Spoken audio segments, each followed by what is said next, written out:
الحمد لله الذي أرسل رسوله بالهدى ودين الحق ليظهره على الدين كله وكفى بالله شهيدا. وصلى الله على النبي الأمي وعلى آله وأصحابه وبارك وسلم تسليما كثيرا. أما بعد فأعوذ بالله من الشيطان الرجيم. بسم الله الرحمن الرحيم. واستعينوا بالصبر والصلاة وإنها لكبيرة إلا على الخاشعين الذين يظنون أنهم ملاقو ربهم وأنهم إليه راجعون. يا بني إسرائيل اذكروا نعمتي التي أنعمت عليكم وأني فضلتكم على العالمين. صدق اللہ العظیم. محترم بھائی رست بزرگوں، گزشتہ مجلس میں ہم نے قرآن شریف کے جو آیات دیکھی تھیں، جو سیکھی تھی، اس میں اللہ رب العزت نے خاص طور پہ بنی اسرائیل کی ان گندگیوں کا شمار کیا تھا. اب بنی اسرائیل کے خاص کر ان قسم کے طبقے کے جو کہ جاننے والے تھے، جو تورات کا علم رکھنے والے تھے، جن کے پاس تورات کی معلومات تھی، اور جو اپنی قوم کو دینی سطح کے اعتبار سے دینی رہبری کرنے والے لوگ تھے. سیدھے سادے الفاظ میں کہا جائے تو جو بنی اسرائیل کے علماء تھے، بنی اسرائیل کے جو رہبر تھے، ان کے اندر ایک خاص قسم کا مرض تھا، ایک خاص قسم کی بیماری تھی، اور اس بیماری کا وہ شکار ہونے کی وجہ سے اپنا تو نقصان کرتے تھے، لیکن ساتھ میں پورے کے پورے سماج کا، پورے کی پوری کمیونٹی کا، پورے کے پورے معاشرے کا نقصان کرتے تھے. اللہ رب العزت نے ان کے اس نقصان کو قرآن شریف کے اندر کھول کر کھلے الفاظ میں بیان کر دیا تھا. وَلَا تَلْبِسُوا الْحَقَّ بِالْبَاطِلِ، کہ آپ حق کو اور باطل کو گڑمڑ نہ کیجیے، اس کو ملائیے نہیں، اس کو مکس نہ کیجیے. جو باتیں حق ہے وہ حق، اس کو حق طور پہ بیان کیجیے. جو باتیں تورات میں اللہ کی طرف سے حکم نہیں دیا گیا، جن چیزوں کا اللہ کی طرف سے حکم نہیں دیا گیا، ان چیزوں کو آپ مکس کر کے، ان چیزوں کو اپنی طرف سے ایڈ کر کے، اپنی طرف سے بیان کر کے ان چیزوں کو بیان نہ کیجیے، اور سیدھے سادے لوگوں کو گمراہ نہ کیجیے. خاص اللہ رب العزت نے سیدھے سادے الفاظ کے اندر اور ان طبقے کو یہ پیغام دیا تھا. مفسرین نے اس موقع کے اوپر بڑی اہم سمجھنے کی بات نقل فرمائی ہے کہ ان کے حوالے سے، ان کے ذریعے سے ہمارے اس زمانے کے اندر جتنے بھی لوگ ہیں جو اس محنتوں کو کر رہے ہیں، چاہے جون سے راستے سے کر رہے ہوں، وہ جس سطح پر کر رہے ہوں، جہاں کہیں وہ امت کے کسی فرد کے پاس دین کی دعوت کو لے کر پہنچنے والے ہیں، دین کی تبلیغ کو لے کر پہنچنے والے ہیں، چاہے جون سے راستے سے بھی ہو، اگر ان کے اندر یہ خصلت پائی جائے گی تو انجام وہی ہوگا جو بنی اسرائیل کے علماء کا ہوا ہے. تو انجام وہی ہوگا جو بنی اسرائیل کے علماء کا ہوا ہے. اس لیے بڑے ڈرانے کی بات تھی کہ یہ ان کے ذریعے سے خاص اللہ رب العزت نے رہتی ہوئی دنیا تک یہ پیغام دیا گیا ہے کہ جب کبھی بھی شریعت کو بیان کرنے بیٹھے یا مسئلہ سمجھانے بیٹھے یا اللہ کی طرف کسی کو اللہ کی بات پہنچانی ہو، تو ہرگز اپنی جیب سے یا اپنی طرف سے ایک لفظ اس میں بڑھا کر یا کم کر کر نہ کہا جائے، بلکہ وہی مسئلہ بیان کیا جائے جو قرآن حدیث کے اندر منقول ہے. اس لیے علماء کرام اللہ تعالیٰ کو جزائے خیر دیں، وہ بڑی جفا کشانی کے ساتھ اور بڑی محنتوں کے ساتھ انہوں نے وہ چیزیں مرتب کی ہیں، انہوں نے وہ کتابیں لکھی ہیں جس کے اندر ایک انسان کے لیے بہترین رہبری اور سب سے عمدہ الفاظ میں رہبری مل جاوے. ان کو نہ اپنی طرف سے کوئی چیز انہوں نے ایکسٹرا اس کے اندر ایڈ کی ہے، پوری امانت داری کے ساتھ اور پورے اللہ کے خوف کے ساتھ ان چیزوں کو بیان کیا ہوا ہے، جبکہ بنی اسرائیل کی یہ عادت نہیں تھی. اور بنی اسرائیل چونکہ اس کا مطلب کیا ہوتا تھا کہ اس کے بعد اللہ رب العزت نے جو آگے آیتیں بیان فرمائی ہیں اس کے اخیر کے اندر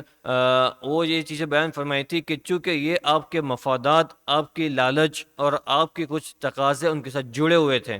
اور آپ کی کچھ غرضیں ان کے ساتھ جڑی ہوئی تھی، اگر آپ نے ان کے خلاف فیصلہ کیا، اگر آپ نے ان کے اگینسٹ کوئی کام کیا، تو آپ کے مفادات کے اندر، آپ کے فائدے کے اندر، آپ کے بینیفیشل ہونے کے اندر وہ رکاوٹ بنیں گے۔ تو آپ یہ چاہتے تھے کہ ہمارا فائدہ کنٹینیو جاری رہے، ہمارا کام ہوتا رہے، اور ہم شریعت کو تھوڑی توڑ مڑوڑ کر، تھوڑی اونچی نیچی کر کے ان کے سامنے رکھ دیں، تاکہ ان کا کام بھی نکل جاوے اور ہمارا کام بھی چلتا رہے۔ یہ وہ ذریعہ تھا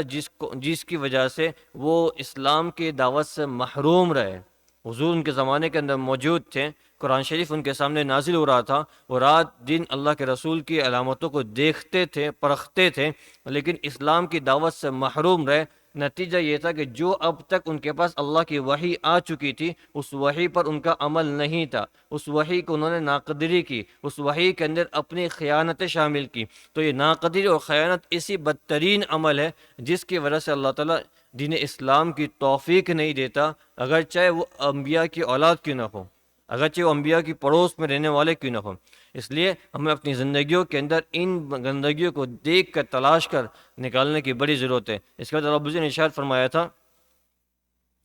افلا تعقلون، کہ تمہیں اس کے بعد یہ جو ہوا تھا اتأمرون الناس بالبر وتنسون انفسکم وانتم تتلون الکتاب، کہ بہت سے بنی اسرائیل کے واعظین، بیان کرنے والے، نصیحتیں کرنے والے، جب وہ مجمع کے سامنے بیٹھتے تھے تو کسی حق بات کو جب وہ بیان کرتے تھے، کسی گناہ سے روکنے کی بات کو بیان کرتے تھے، کہ بڑے جوش و خرم کے ساتھ اور بڑے مجمع کو ہلا دینے والے جو عام طور پر رواج ہوتے ہیں اس طرح کے بیانات کرتے تھے، لیکن جب ان کی نجی زندگیاں چیک کی جاتی تھی، جب ان کی پرسنل اپنی لائف دیکھی جاتی تھی، جب وہ مرحلے سے وہ خود اپنے آپ کو گزارتے تھے، تو ان چیزوں سے بچنے کا اہتمام نہیں کرتے تھے جس کی وہ نصیحتیں کیا کرتے تھے۔ تو اللہ رب العزت نے بڑے کھل کر الفاظ میں بیان فرما دیا، آپ لوگوں کو تو نصیحتیں کرتے ہیں، لوگوں کو تو آپ دین کی باتیں سناتے ہیں، اپنے آپ کو بھول جاتے ہیں، اپنے آپ کو بھول جاتے ہیں۔ اس موقع پہ حضرت مولانا تقی صاحب دامت برکاتہم العالیہ نے اپنی کتاب کے اندر بڑی اہم بات نقل فرمائی ہے، کیا آدمی خود عمل نہ کرتا ہو تو کیا وہ دوسروں کو نصیحت کر سکتا ہے؟ تو حضرت مولانا یہ فرما رہے تھے کہ اس موقع پہ قرآن شریف کے اندر جو ناپسندیدہ عمل جو بیان کیا گیا ہے، وہ ناپسندیدہ عمل یہ ہے کہ آدمی نصیحت کرے اور عمل نہ کرے۔ تو آدمی کا عمل نہ کرنا اپنی نصیحت پر، یہ ناپسندیدہ ہے، یہ اللہ کیا گناہ کا سبب ہے، یہ اللہ کیا ناپسند عمل ہے۔ کسی آدمی کی نصیحت کرنا یہ گناہ نہیں ہے، کسی آدمی کا نصیحت کرنا یہ منع نہیں ہے، اس سے نہیں رکا گیا۔ ہاں، خود تو نصیحت کر رہا ہے لیکن خود عمل بھی نہیں کر رہا ہے، تو اس کا عمل نہ کرنا یہ برا ہے، اس کی وجہ سے وہ نصیحت کے کام کو نہ چھوڑ دے۔ حضرت مولانا حضرت اقدس تھانوی رحمۃ اللہ علیہ نے اپنی کتاب کے اندر کسی جگہ پہ لکھا ہے کہ جو بات میں نے اپنے اندر نہیں دیکھی، حضرت اقدس تھانوی رحمۃ اللہ علیہ علماء کرام کے امام سرتاج تھے، جتنے بھی علماء کرام آپ دیکھ رہے ہیں، اگر ہم کسی سے اٹھا کر پوچھ لیں کہ حضرت مولانا اشرف علی تھانوی نور اللہ کو مرکز وہ کون شخصیت تھی، تو وہ آپ کو تعارف کرائیں کہ وہ بڑے صغیر کے اتنے بڑے جید عالم تھے، اور کہیں ہزاروں کتاب انہوں نے لکھی ہیں، ہر فن ان کی کتابیں موجود ہوتی ہیں۔ وہ یہ فرماتے تھے جب کوئی بات میرے اندر نہیں ہوتی تھی تو میں یہ کوشش کرتا تھا کہ میں اس کی مجمع میں کھل کر دعوت دیتا تھا، زور سے دعوت دیتا تھا، تاکہ میں وہ عمل کرنے والا بن جاؤں، تاکہ وہ چیزیں میرے اندر پیدا ہونے لگیں۔ تو اس آیت کریمہ سے دو بات سیکھنے کو ملتی ہے، ایک اگرچہ بات ہمارے اندر نہیں ہے لیکن ہمیں بات کہنا، نصیحت کرنا بند نہیں کرنا چاہیے، اور جو بات ہم نصیحت کریں پہلی فرصت میں کوشش یہ ہو کہ اس پر میرا سب سے پہلے عمل ہو، اس کا سب سے پہلے میرا اس پر عمل ہو، تو اس کی وجہ سے دونوں چیزیں سنبھل جائے گی، نصیحت کا کام بھی ہوتا رہے گا جس کے ذریعے سے امت میں اصلاح بھی ہوتی رہے گی، اور اپنی زندگی بھی اعمال پر آتی رہے گی۔ ورنہ شیطان یہ ورگلا دے جاتا ہے کہ خود تو عمل نہیں کرتا، دوسروں کو کہتا پھرے گا، تو نہ وہ خود عمل پہ کھڑا ہو پائے گا، اس کی وجہ سے جو لوگ سن کے جو عمل پہ کھڑے ہونے والے تھے وہ بھی اس عمل پہ کھڑے ہونے سے محروم ہو جائیں گے۔ تو شریعت یہ پسند نہیں کرتی، شریعت یہ کہتی ہے کہ آپ تو کہتے رہیں لیکن آپ کی پہلی کوشش یہ ہو کہ جو بات میں نے کہی ہے کسی کے نیک کام کے لیے، میری زندگی کے اندر وہ بات کیسے آ جاوے، اس بات پہ میں عمل کرنے والا کیسے بن جاؤں۔ تو ایک قرآن کی آیت کے ذریعے سے یہی بات ہم کو سیکھنی اور سمجھنی ہے۔ اس کے بعد اللہ رب العزت نے اس کے بعد والی جو آیت کے اندر ارشاد فرمایا وَاسْتَعِینُوا بِالصَّبْرِ وَالصَّلَاةِ، زندگی گزارنے کے دوران، اصل یہ جو آیت کا ٹکڑا ہے یہ بنی اسرائیل کے لیے دیا گیا تھا، چونکہ بنی اسرائیل حضرات کے اندر جو یہود تھے اس زمانے کے اندر، ان کو اپنا مذہب چھوڑ کر اسلام کے مذہب کو اپنانا تھا اور اسلام کو فالو کرنا تھا، لیکن ان کے ساتھ ان کے دین کے ساتھ ان کے اپنے پیشے لگے ہوئے تھے، ان کی اپنی جابس لگی ہوئی تھی. اگر وہ یہودیت کو چھوڑ دیتے ان کی جاب لوز ہو جاتی، ان کا گھر کا نظام تھوڑا بگڑ جاتا. وہ اپنی سماج کے اندر بڑے بنے ہوئے تھے، اپنی سماج کے اندر ان کو لیڈرشپ کی کوالٹی دی گئی تھی. اگر وہ یہودیت کو چھوڑ کر محمد صلی اللہ علیہ وسلم کے بات کو مانتے ہیں، ان کی اپنی لیڈرشپ چھوڑنی پڑے گی، ان کو اپنی جابس چھوڑنی پڑے گی، ان کے اپنی سکسیس کا جو راستہ ان کو صاف نظر آ رہا ہے وہ ان کو چھوڑنا پڑا تھا. تو یہ بڑے مشکل حالات تھے، بڑے مشکل حالات تھے کسی آدمی کے لیے. جب کنورٹ ہونا، اللہ تعالیٰ نے جزائے خیر دے، ہم تو اپنے ماں کی گود سے مسلمان ہیں، لیکن جو لوگ ان حالات کے اندر مسلمان ہوتے ہیں، جن کے خاندان والے ان کا سپورٹ نہیں کر رہے ہوتے اور جن کا سماج ان کی سپورٹ نہیں کر رہا ہوتا، اب ان کو مسلمان ہونا تو ان کے لیے بڑی دشواریاں ہوتی ہیں، ان کو کنورٹ ہونا بڑا مشکل ہوتا ہے. تو یہ یہودیت جو ان کی طرف کنورٹ کرایا جا رہا تھا اور ان کے لیے بہت سے حالات تھے. اللہ رب العزت ارشاد فرمایا وَاسْتَعِینُوا بِالصَّبْرِ وَالصَّلَاةِ، ان مشکل حالات میں نماز کے ذریعے سے اور صبر کر کے مدد حاصل کیا کرو. ان مشکل حالات میں اب تمہارے لیے اسلام کو فالو کرنا مشکل ہو رہا ہے، تمہیں اسلام اپنانا مشکل ہو رہا ہے، تمہارے سامنے اپنی جاب کے مسئلے ہیں، تمہارے سامنے اپنی پوزیشنز کے لوز کرنے کے مسئلے ہیں، تمہارے سامنے اپنے ماں باپ کے اور اپنے خاندان والوں کے روٹھ جانے کے مسئلے ہیں کہ وہ ہم سے بولنا چھوڑ دیں گے، وہ ہمارے سے رشتہ توڑ دیں گے، وہ ہمارے ساتھ تعلقات ختم کر دیں گے، ہم کو بازاروں کے اندر کوئی چیزیں ملے گی نہیں، ہم لوگوں سے بات نہیں کر پائیں گے، لوگ ہم سے کنارہ کش ہو جائیں گے، لوگ ہم کو علیحدہ کر دیں گے، لوگ ہمارا بائیکاٹ کر دیں گے. یہ مشکلات آپ کو نظر آ رہی ہیں اسلام کو اپنانے میں، لیکن اس کے باوجود اسلام اپنا لیجئے، اور جو مشکلات آپ کو پڑے گی ان مشکلات کے اوپر نمازوں کے ذریعے سے اور صبر کر کے، نمازوں کے ذریعے سے اور صبر کر کے اللہ سے مدد حاصل کیجئے. اب علماء کرام نے اس موقع پہ دو باتیں نقل فرمائی ہیں. ایک حکم تو یہ بنی اسرائیل کی ہیں، یہودیوں کی ہیں، لیکن اس کے ساتھ ساتھ یہ ہدایت کا ذریعہ ہے ہمارے لیے بھی، اور ساری انسانیت کے لیے ہدایت کا ذریعہ ہے. تو مسلمانوں کو یہ پیغام دیا جا رہا ہے جب کبھی بھی تم کو اپنی زندگی کے اندر اسلام کو فالو کرنے میں، اسلام کو اوپر پریکٹس کرنے میں، اسلام کو اوپر عمل کرنے میں دشواری معلوم ہو، مشکل معلوم ہو کہ میرا اس کے اوپر عمل کرنا، ایک طرف تو اللہ کی رضا ہے، ایک طرف آدمی کا اپنا کمفرٹ زون ہے، ایک طرف آدمی کا اپنا کمفرٹ زون ہے. شیطان کی محنت یہ رہے گی کہ آدمی کو اپنے کمفرٹ زون سے نہ نکلنے دے، اس کو اپنے کمفرٹ زون کے سارے فائدے دکھائیں گے کہ یہاں رہنے میں میرا پیس ہے، میرا اچھا سکون ہے، یہ ہے. ایک طرف اللہ کی رضامندی ہے، اس کے اندر کچھ تکلیف محسوس ہوگی، ہو سکتا ہے فائنینشلی تکلیف ہو سکتا ہے جسمانی تکلیف ہو سکتا ہے نفسانی تکلیف ہو، آدمی کو اپنی عزت نیچے اتارنی پڑے، اپنا مال سیکریفائز کرنا پڑے، اپنی باڈی کو کام پہ لگانا پڑے، لیکن وہ اللہ کا کمانڈ ہے، اس کے کرنے سے اللہ راضی ہو رہا ہے. آدمی کے لیے بڑا مشکل معلوم ہوتا ہے، باہر -22 سے 25 سے فجر کی اذان ہو گئی ہے، اب بستر چھوڑ کے فجر کی نماز میں حاضر ہونا، سنو کنٹینیو چالو ہے، آدمی کے لیے بڑا مشکل معلوم ہو رہا ہے. کیوں؟ اس کے اندر جان لگنے والی ہے، جان لگنے والی ہے، اور بڑا ماحول بنا ہوا ہے آرام کا. وہ آرام چھوڑ کر اللہ کی پکار پر اس ماتھے کو اللہ کے سامنے ٹیکنے حاضر ہونا ہے. یہ اللہ بلا رہا ہے مجھے. اب یہ بندہ اپنے اللہ کے نام پر اپنی چادر کو ایک طرف ڈال کر جب کھڑا ہوتا ہے تو وہ اللہ اس کے چلنے پر فرشتوں کے سامنے فخر کرتے ہیں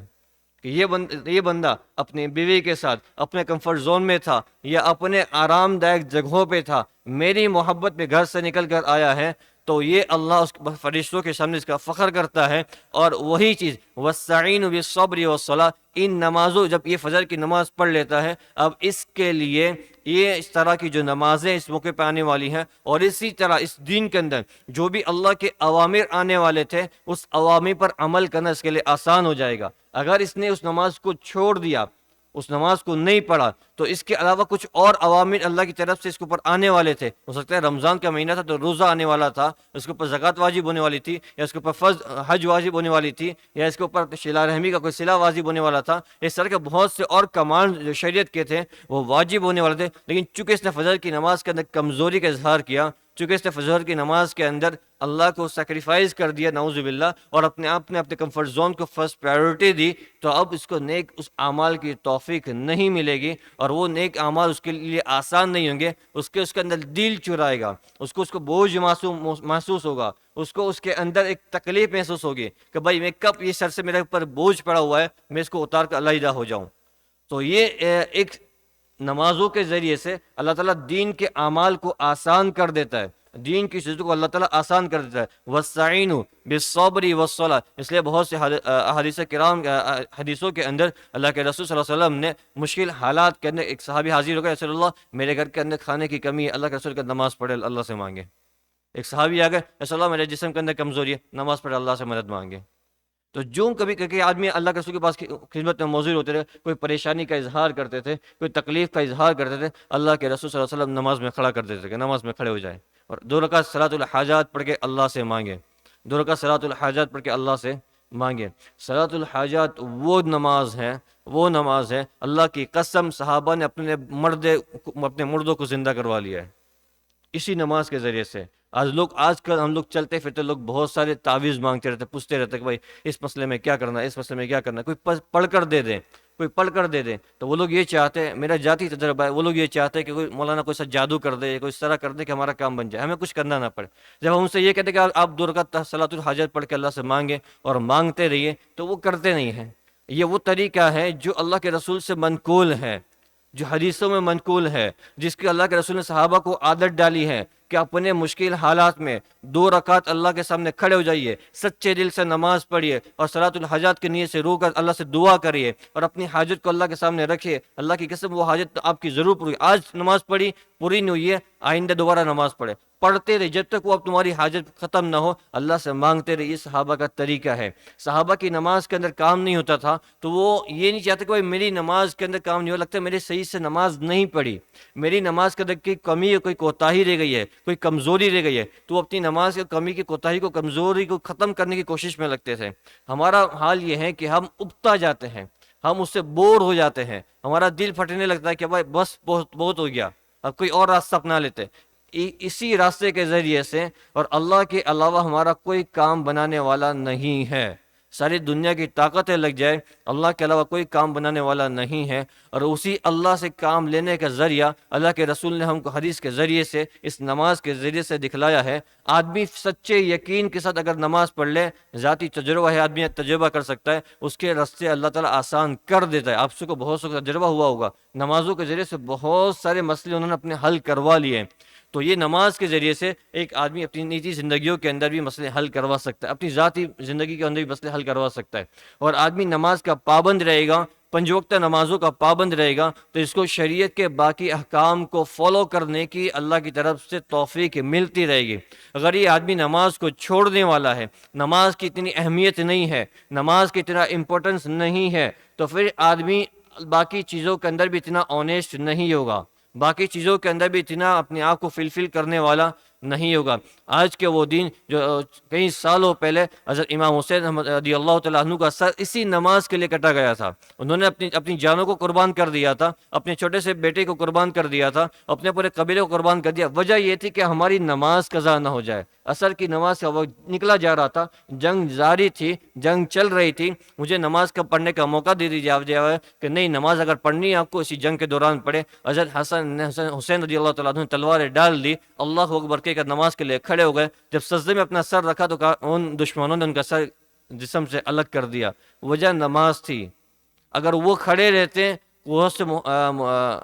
تاریخ نگاروں نے لکھا، اگر وہ کھڑے رہتے اور لڑتے رہتے تو بہت ممکن تھا کہ وہ اس جنگ کو جیت جاتے، لیکن انہوں نے اپنی جیت کو اللہ کے حکم پر قربان کر دی کہ میرے رب کا حکم میرے سامنے نماز کا ہے، عصر کا وقت نکلا جا رہا ہے، اگر میں لڑنے میں مشغول رہا تو میری نماز قضا ہو جائے گی، میں اللہ کے یہاں گنہگار ہو جاؤں گا۔ تو وہ اپنی اس چیز کو چھوڑ دیا اور نماز میں اللہ کے سامنے کھڑے ہو گئے اور سجدے میں اپنا سر کٹوا دیا۔ یہ ان کا حال نہیں، ان کے گھرانے کے تمام کا حال یہ تھا۔ تو میں یہ عرض کر رہا تھا کہ اس قرآن کی آیت کے ذریعے سے جہاں اللہ رب العزت نے یہودیوں کو یہ حکم دیا ہے کہ نماز کے ذریعے سے تم اپنے دین پر چلنے کی طاقت کو حاصل کرو، پاور کو حاصل کرو، اسٹیمینا کو حاصل کرو، وہیں مسلمانوں کے لیے خاص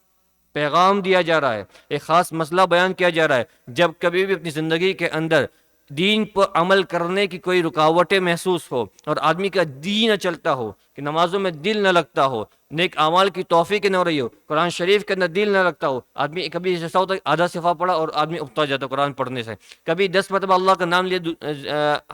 زبان پر نام آیا، پھر آدمی اس کو بھول جاتا ہے، اس کو اکتانا محسوس ہوتی ہے، کسی اور چیز کے اندر مشغول ہو جاتا ہے۔ ان نمازوں کے ذریعے سے اس کو مضبوط کریں، ان نمازوں کے ذریعے سے اس کو مضبوط کریں۔ اور دوسرا جو حکم دیا، وَاسْتَعِينُوا بِالصَّبْرِ وَالصَّلَاةِ، اور جو صبر کا حکم دیا ہے، صبر کا حکم دیا ہے۔ مفسرین نے اس موقع باتیں نقل فرمائی ہیں، اگر یہود کنورٹ ہو جاتے اس زمانے کے اندر، حضور کی بات کو مان لیتے، تو ہو سکتا ہے ان کو اپنوں سے بہت ساری اذیتیں محسوس کرنی پڑتی اور برداشت کرنی پڑتی، ان کو بہت ساری تکلیفیں ان کے سامنے آتی، ان کی روزی کم ہو جاتی، یا ان کی روزی بند کر دی جاتی، ان کے کھانے کے نفاقے پڑ جاتے، یا ان کو مار دیا جاتا، یا ان کو جسمانی نقصان پہنچایا جاتا، یا ان کو فزیکلی نقصان پہنچایا جاتا۔ اس پر صبر کرتے، اس پر صبر کرتے تو اللہ تعالیٰ اس کو لیے ان کے لیے راستہ آسان کرتا جاتا، اور ان کو ہمیشہ کی کامیابی کا وہ سرٹیفکیٹ دے دیا جاتا، جس کے بعد کوئی ناکامیابی نہیں ہے۔ مسلمانوں کے لیے پیغام دیا جا رہا ہے کہ تم کو اپنی زندگی کے اندر جب کسی نیک عمل پہ کھڑے ہوں گے تو آپ کے سامنے بہت سی ایسی رکاوٹیں آئے گی جو آپ کے دل کو توڑنے والی ہوگی۔ اگرچہ آپ اسلام کو فالو کر رہے، شریعت کو فالو کر رہے، مثال کے طور پہ کسی گھرانے کے اندر باپ داداؤں سے رواج ہیں کہ وہ بہت ہی دھام دھوم سے شادیاں کرتے ہیں، اور کسی دیندار باپ نے اپنی بیٹی کا نکاح مسجد میں کر دیا اور بڑے چپ چاپ کر دیا، اور داماد کو بارات کی شکل میں نہیں بلایا، خود اپنی بیٹی کو رکھ کر آ گیا اور بڑی شکل میں ہو گیا۔ اب رشتہ دار اس کو تانے دے رہے ہیں، اس سے رشتے ناطے ختم کر، اس نے ہم کو دعوت نہیں دی، ہم اس کو اپنی یہاں دعوت نہیں دیں گے، اس سے بات چیت کم کر دی اور اس کو تانے دینے لگے۔ اس طرح کے جو حالات پیدا ہو جاتے ہیں، اس کے علاوہ بہت سے ایسے موقع کے اوپر آدمی کو اپنی اسلام پر فالو کرنے کی بنیاد پر باقی سماج کے لوگوں سے، اپنے کئی موقع پر اپنے گھر والوں سے، اپنی بیوی سے، اپنے بچوں سے، کئی موقع پر اپنے ماں باپ سے ایسی چیزیں فیس کرنی پڑتی ہیں، اگرچہ وہ صحیح ہے، صحیح راستے پہ، لیکن ان کو وہ برداشت کرنا پڑتا ہے۔ اگر آدمی کوئی ریئیکٹ نہ کرے اس پر ان کو بھڑکے نہیں، ان کو جواب نہ دے اور ان کے اوپر غصہ نہ کرے، ان کے ساتھ ان جیسا نہ ہو جاوے، جیسا انہوں نے کیا ویسا ان کے ساتھ برتاؤ نہ کرے، صبر کرے، برداشت کرے، تو یہ چیزیں وہ ہیں جو ان کے اعمال کو اللہ کے بڑھاتی ہے، اور آئندہ اس کو اعمال کی توفیق ملتی رہے گی، اور اس کے ذریعے سے اللہ تعالیٰ اس کو ہمیشہ کی کامیابی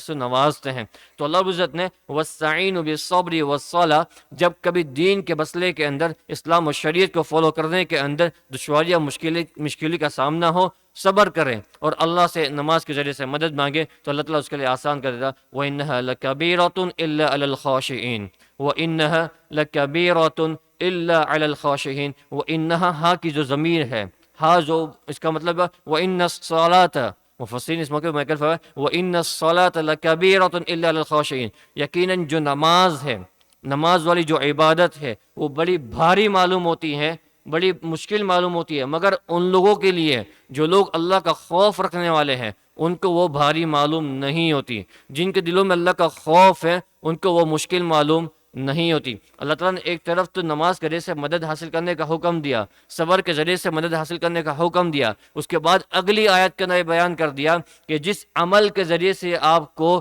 مدد حاصل کرنے کا حکم دیا گیا ہے، اس میں ایک عمل وہ ہے جو آپ پر بہت بھاری گزرے گا، وہ آپ کو بہت بوجھ محسوس ہوگا، لیکن جن کے دلوں کے اندر اللہ کا خوف ہے، جن کے دلوں میں اللہ کا ڈر ہے، اور جو یہ اپنے دل و گمان میں رکھے ہوئے ہیں کہ یہ مردے کو دفنانے کے بعد ہو سکتا ہے کل اگلی باری میری ہو، آج اللہ تعالیٰ معاف کروائے، ہمارا حال یہ ہو چکا ہے جب مردہ کو زمین میں اتارا جاتا ہے تو ہم یہ سوچتے ہیں، ہمارا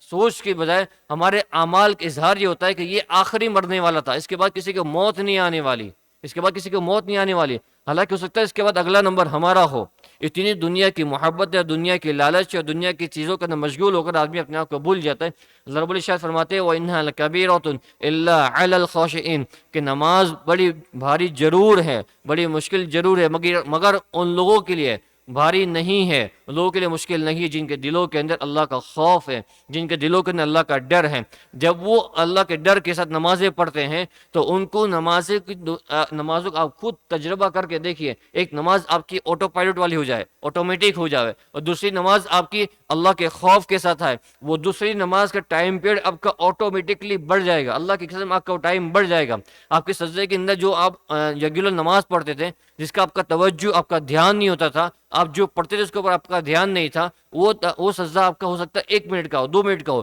لیکن جس سجدے کے اندر آپ کو اللہ کا دھیان ہو اور آپ یہ تصور کر رہے ہو کہ میرا ماتھا اس خالق اور مالک کے سامنے ہے جو دنیا کے اندر سب سے زیادہ طاقت اور پاورفل ہے، اس کے علاوہ میرا کوئی رب نہیں ہے، وہ میرا مالک ہے، مجھے دیکھ رہا ہے، مجھے سن رہا ہے، وہ میری ضرورتوں کو پورا کرنے والا ہے، اس نے میرے کام بنائے ہیں۔ ان چیزوں کو تصور کر کے اب یہ تسبیح پڑھ کے اپنے ماتھے کو زمین پر رکھتا ہے، اب اس کے سجدے کی جو ٹائم پیریڈ ہے وہ لمبا ہو جائے گا۔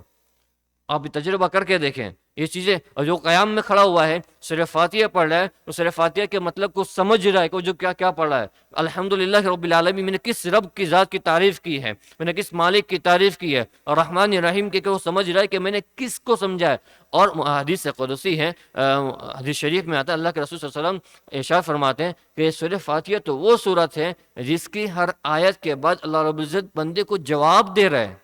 بندے کو جواب دے رہا ہے۔ جب بندہ نماز میں کھڑا ہوتا ہے الحمدللہ رب العالمین کہہ رہا ہے، تو اس کے ہر جملے کے بعد اللہ کی طرف سے اس سے جواب ہوتا ہے کہ میرے بندے نے میری تعریف کی، میرے بندے نے مجھ سے سوال کیا، میرے بندے نے مجھ سے یہ مانگا، آخر میں اللہ تعالیٰ جو اس نے مجھ سے مانگا میں نے اس کو وہ دے دیا۔ ہر آیت کے بعد اللہ تعالیٰ کی طرف سے بندے کو جواب ملتا ہے۔ وہ ہمارے کان، دنیا کے کان نہیں سن پائیں گے، دنیا کی آنکھیں ہماری وہ چیزیں نہیں دیکھ پائے گی، لیکن یہ حقیقت ہے، ہمارے رسول نے فرمایا ہے، ہمارا اس پر ایمان ہے۔ تو یہ چیزیں